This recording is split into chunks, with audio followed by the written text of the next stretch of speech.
తెలంగాణ సార్వత్రిక ఎన్నికల్లో ఇచ్చిన హామీ ప్రకారం రైతు రుణమాఫీకి రేవంత్ సర్కార్ శ్రీకారం చుట్టింది. ఆగస్టు 15లోగా ఈ హామీని నెరవేరుస్తామని పార్లమెంట్ ఎన్నికల సందర్భంగా మాటిచ్చిన సంగతి తెలిసిందే.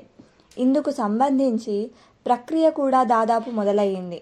ఢిల్లీ పర్యటనలో బిజీగా ఉన్న CM Revanth Reddy media meet నిర్వహించారు.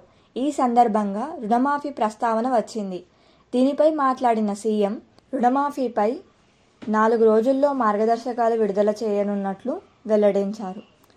పంట రుణాల మాఫీకి రేషన్ కార్డు ప్రామాణికం కాదని, అది కుటుంబాన్ని గుర్తించడం కోసం మాత్రమేనని రేవంత్ రెడ్డి క్లియర్ కట్గా చెప్పేశారు. 2 లక్షల వరకు మాత్రమే రుణమాఫీ ఉంటుందని మరోసారి స్పష్టం చేశారు. బంగారం తాకట్టు పెట్టి తీసుకున్న రుణాలు మాఫీ కావని కూడా సీఎం చెప్పేశారు. పాస్బుక్ ఆధారంగానే రుణమాఫీ ఉంటుందని రేవంత్ రెడ్డి ఒక్క మాటలో చెప్పేశారు.